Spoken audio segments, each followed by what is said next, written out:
Coming to you from sunny Orlando, Florida, welcome to the Paperstac podcast, where we cover current topics in the note industry, give you tactics for your note business, and talk with industry leaders to make you a better note investor. And now, your hosts, Brett Burky and Rick Allen. Welcome back to the Paperstac podcast. My name is Rick Allen. This is Brett Burky, and we are bringing you some knowledge bombs today. How's your summer going? Good? Good. Yeah. Vacations. Ready for the kids to go back to school? No, whatever. Because I have a high school student. I have to drive her to school. I just learned this that I live about, I could walk to where the high school is. And somebody said in my neighborhood, it takes them an hour to drop off their kid in the morning. Why? Because it's just backed up traffic. So it's going to take you an hour to go 2.5 miles? No, I'm going to the YMCA, and then I am going to have my daughter she's walking from there, and I'm going to just work out. High school starts at 7 o'clock? 7 a.m. So I figured I'd wake up, go to the gym, work out, and she walks to school. That's my plan so far. She doesn't know it, but she'll figure it out soon enough. So a month? School starts in 1 month. I'm ready to be done. I'm ready to get my kids out. No, yeah, I'm having fun. She's going to camp. We're going to the beach, go to Emory Island. So whatever. It is what it is. You know. When are you going to Emory? End of July. This month. 2 weeks. Good. Be a good time. But yeah, so for today. Yes, so what do you have for us? Today we have something about, we've talked enough about bankruptcy, foreclosure, different types of lien types, I guess you would call it, like balloons. What we haven't talked about is the process post-foreclosure.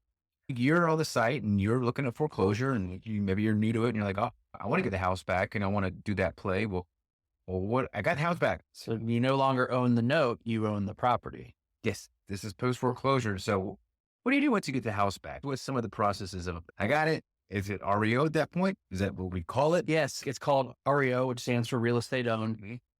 At that point, not everything changes, but it changes. There's different things that need to happen. Your insurance type changes. I don't want to say there's a checklist, but there's a checklist of stuff you should probably go down and look at and make sure you've got it all ironed out. So I guess step one is you want to assess the property, right? Explain what you want to understand what's the condition on the property. Okay.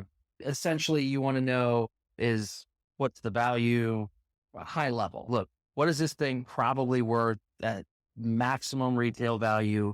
What is it at if I want a quick sale, wholesale it? Or what is it just like a blow it out the door? Look, fair bottom price. Just get it. Okay. And you do that by looking at active pendings and solds in the area. Probably going to get an agent at this point. You've probably got a BPO already on file. Usually you've got 2 or 3 BPOs. If it's in certain states, there may have actually already been an appraisal done. They have to do a pre-auction appraisal. So that's the first thing. The next thing you want to do is you want to look at the property and see, do I need to secure it? Okay. Have you gone inside the house yet? Maybe. You want to look and see if you have security property, because if there's a tenant in there or the borrower is still in there, one, you have to notify the borrower that, hey, foreclosure is complete. And then 2, you have to potentially evict whoever's in the property. And it's different for each state, because some states have a period that you have to wait before you could do everything. So it's like a right of redemption period. And so some states are 30 days, some states are 7 months. 7 months? Yeah, it varies wildly from state to state. That's crazy. And it not just from the foreclosure date, it's from whenever they're defaulted. So you want to know in each state, look, is there a right of redemption and how long it is? Once you know those things, you're going to want to notify the borrower, and probably what will happen is your lawyer will do that. If there's an eviction or if there's somebody in there, you need to initiate the eviction to get them out. And then once it's free, the property is assessed that it's vacant. Yeah. At that point, you need to secure it. You'll need to go in there, change the locks, protect it against vandalism, put up security system if you're going to do that, put up the cell cams if you're going to use the cell cams, whatever you're going to use, you want to make sure that's taken care of. Another thing you want to do is you want to make sure that the title has been transferred and transferred properly, right? In the state of Florida, it's a certificate of title when it goes through auction and the lender takes it back. And we're assuming here that you've taken the property back. It may go through foreclosure and you never get the property back because it sells at auction. But we're assuming here that you've taken the property back. Interesting. You're putting up the cameras and everything, making sure it's secure so you know what's going on at the property. No squatters. Boots on the ground. is something you need to have in place. That's something you'll do. Typically, we work in areas where we've formed relationships. And so it's not my first project there. If it is your first project, you got to go through the process of finding a boots on the ground, usually by way of a real estate agent. Once you have the real estate agent, they're going to be able to do a lot of this stuff for you. They'll be able to give you an assessment of the property. They're going to be able to handle securing the property. They're going to then be able to handle, look, here's the options as far as the value goes. And the options is the key. You want to know, look, are we keeping this as a rental? Are we going long on this? Are we going to turn around and put some money into it and try to fix it up and get it to like the tippy top retail? Are we going to put just a little bit of money into it and get it ready to where it'll pass like an inspection, but we're not necessarily doing all new floors, all new paint, all new everything. We're just doing a little bit, or are we going to do nothing and just sell it as is? Interesting. Yeah. Interesting. So if it was maybe more local, you probably wouldn't maybe put some more into it. Is it the further away that you are, the less you? No, it just depends on what do you get. It ultimately depends on what are you going to get out of it. If I'm into it and everybody's calculations a little bit different. Some people may do a cash on cash, but we do an overall yield. Mm-hmm. But if I put 20 grand and it's going to give me an additional 40 grand, great. If I put in 50 grand and it's only going to give me an additional 20 grand, you got to find out that sweet spot on where it's going to be. Or I'm not going to do anything to it. And instead of spending some time putting money into it, I know that I can still make some money on it and do well enough, but I can get that money back churning again, working on something else. That might be the way to go. But each project is different. Every asset is different. You got to understand and be able to look at it and look at 3 or 4 different options. Interesting. That's really cool. What's the worst state you've ever done a foreclosure in? The what? Worst? Oh, the worst state I've ever done a foreclosure in. Illinois is pretty terrible. New York, Pennsylvania, not very fun. New Jersey was pretty bad, but all for different reasons. I don't like foreclosures if I can avoid it. And if you get one of those states, that's where you're like, I'll just sell it as is. Yeah, I'll sell it. I'm going to sell this one before I have to go through the process. And you hope someone buys you out at the foreclosure auction. Or just no, because the process of going through foreclosure can be a pain. Yeah. But in places like Illinois, once you own something and then you're going to do work to it, there's just in Cook County, I'm sorry, we did a bunch of work there, and there was just nickel and dime. Every time something had to happen, if I had to change a light bulb, I had an inspection. Really? Not necessarily a light bulb, but they're heavy on inspections because they want you to pay the $75 reinspection fee or $100 reinspection fees. That's terrible. So once you've done all that, you assess which way you're going to go. Then you just got to set your sales price and start marketing the property, negotiate offers, and move it on down the pipeline. Interesting. In your opinion, I know that you always say, last thing I want to do is foreclose.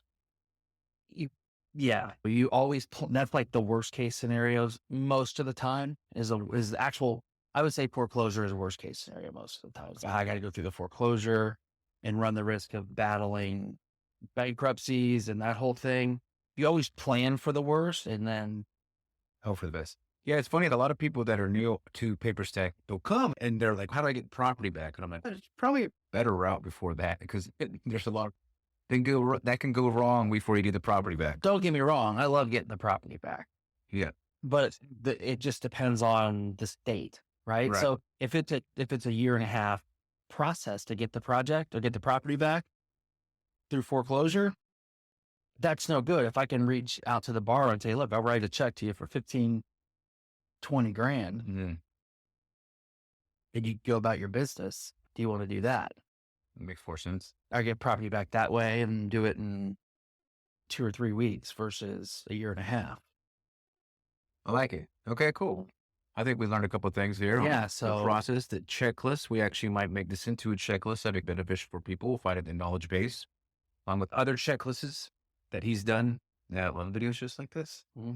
So I guess that's pretty much it. Do we have other announcements? Anything else change? Is live and different on this? I don't know. Is there something new site NoClosings.com. Is it official live? Yeah. It's official. It's live. It's out there for the world to see and use. That's right.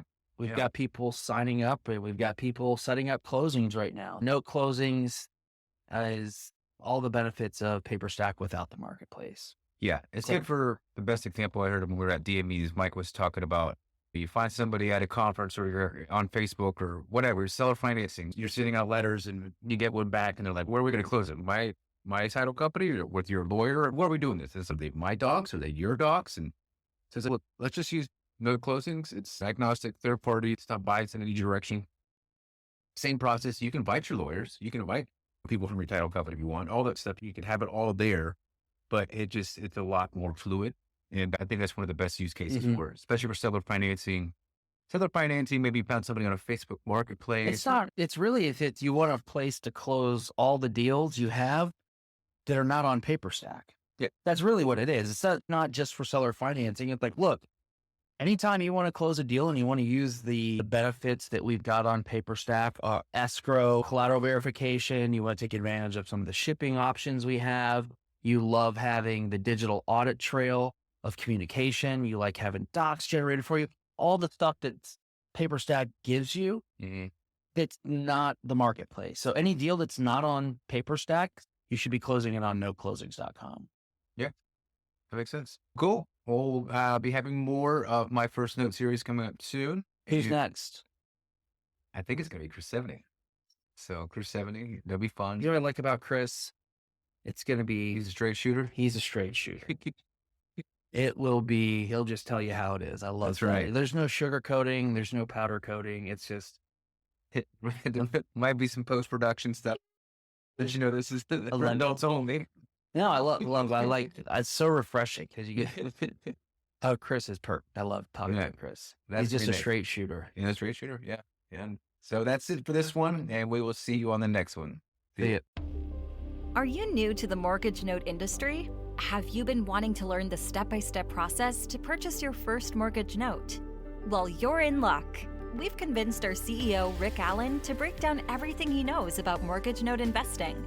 Through a series of 50 videos, you'll get everything from start to finish of where to purchase notes, how to purchase notes, and all of Rick's investing techniques he has developed over the many years.